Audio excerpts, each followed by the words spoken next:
Hey everyone. This is actually old NCERT, ancient India R S Sharma. Okay. So there are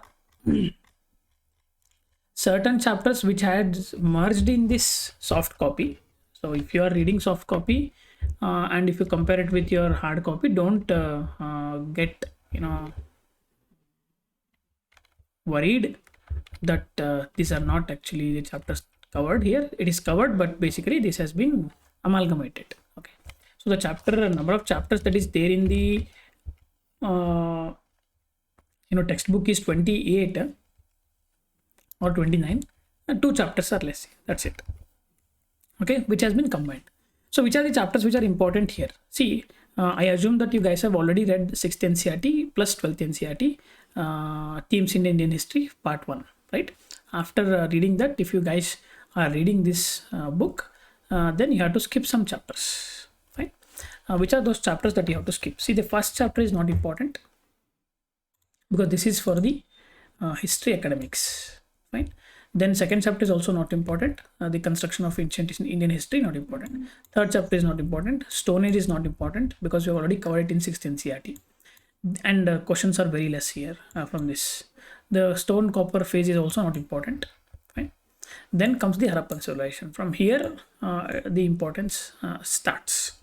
If you are the person who is like me, who needs connectivity, who doesn't want to read it in between, so you can read it between the lines from chapter 1 to chapter 5. Just skim through it once.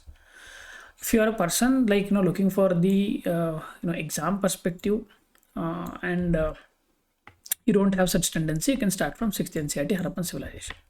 It's very important. And chapter 7, advent of Aryans. So there is this theory of Aryan theory which is believed to be true here in this perspective.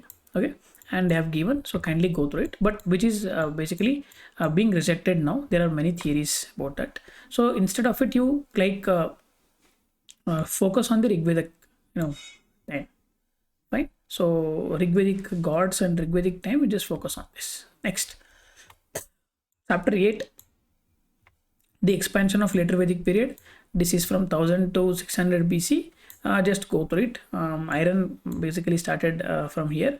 So this just go through it. Not that important, but just go through it. Chapter 9 is very, very important. Jainism and Buddhism. I assume that you guys have already read in 6th and 7th, 12th NCERT. So if you have read it, just read that which is not given in 6th and 12th NCERT. Fine. For example, the causes of origin, if they have not given there, just read it. So read completely, it will be revision for you, but special focus must be given on that aspect which is not given in your 6th and 12th NCERT. Then Mahajanapadas, growth of Mahajanapadas, Magadha success. So this is not important. Chapter 11, Iranian and Macedonian invasions. Not important, but just skim. Skim means just go through it. Right. Then a state and Varna society, just skim again. Right. So they are comparing in the age of Buddha, how was the administration or Varna society. That means contemporary Buddha's contemporary culture they are trying to tell. So just go through it, skim through it once. The age of Mauryas, Chandragupta Maurya, empirical organization, this is not important. Ashoka's edicts, impact of Kalinga war, internal policy of Buddhism, Ashoka's place in history, very important. Okay, this is very important chapter.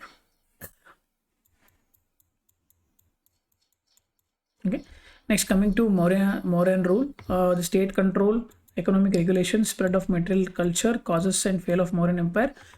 This is important, not for your directly for your preliminary examination. This is important. You can write it in your mains examinations, GS paper 2, GS paper 4 in ethics. If you have taken PSR as an optional subject, this will be important.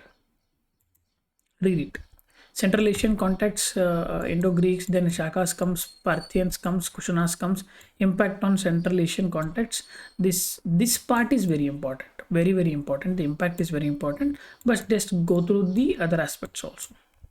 The age of Satavahanas, very important because the material culture, social organization, pattern of administration, religion, architecture, language is very important in art and culture perspective. Then the dawn of the history of Deep South. So they have given about the South Kingdoms, which we have already read in 6th and 12th NCERT, but still not much has not been covered here. So three early kingdoms, that is Chola, Chera, Pandyas, you have to read. Okay. Yeah. Or I would also suggest, in case, and if you want to excel, I don't consider that you have time to excel and all, but still you can refer this Chola, Chera, Pandyas from Tamil Nadu NCERT also.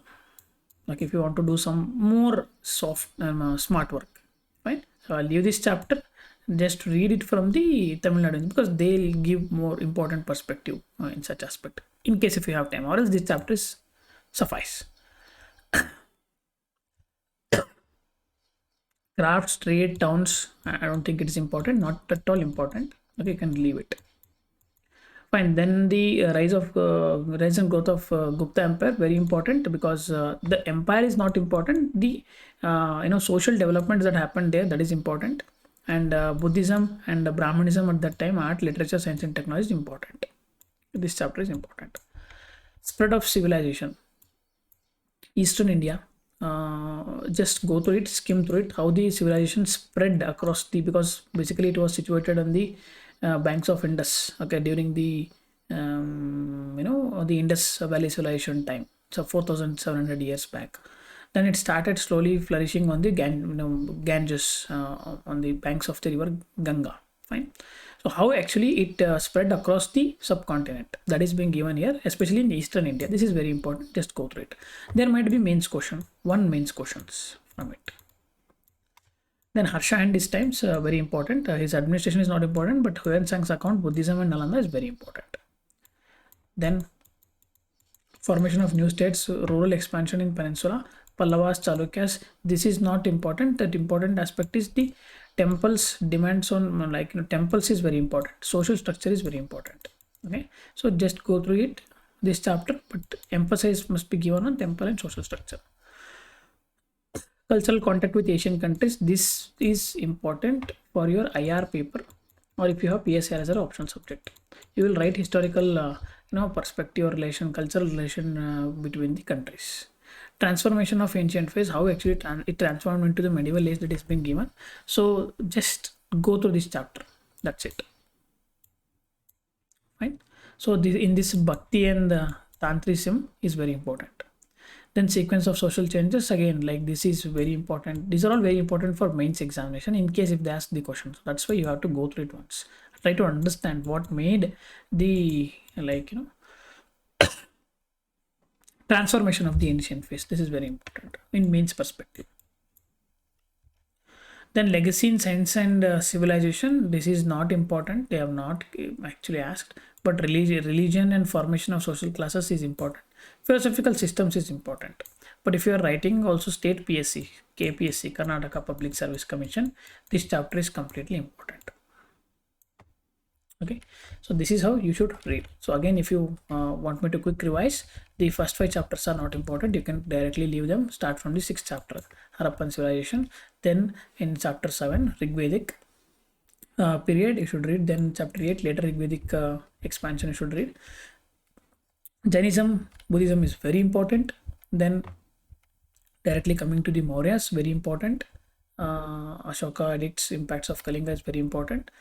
State significance of Mauryan rule, again here economic, religions, regulations, these are all important for if you have taken PSR as optional subject, but you can write yes 2 answers also, that's why. Again 14th chapter important. Chapter 16 important because Satavahanas made a huge impact on art and culture of India. Then the history of Deep South, again you can cover it from Tamil Nadu NCERT, this chapter, or you can cover from this chapter, but this is very important chapter. Okay. Then the rise and fall of Gupta Empire is not important. What is important here is the life in Gupta Empire, especially social development, Buddhism, etc. that I have already told you. Then mains. For mains, this spread of civilization is very important. Harsha and his times is important for both prelims and mains, especially prelims, Huan Sang, Buddhism, etc. Then India's cultural context is very important. Okay, formation of new states, again I told you temple architecture, social structure is important here. Chapter 25 is important for mains. Chapter 26 is important for mains. Chapter 27, I already told you that the religion and formation of social classes, this is important. Apart from it, nothing is important. If you're writing KPSC, then everything is important in this chapter. Thank you so much. I think I've cleared all your doubts.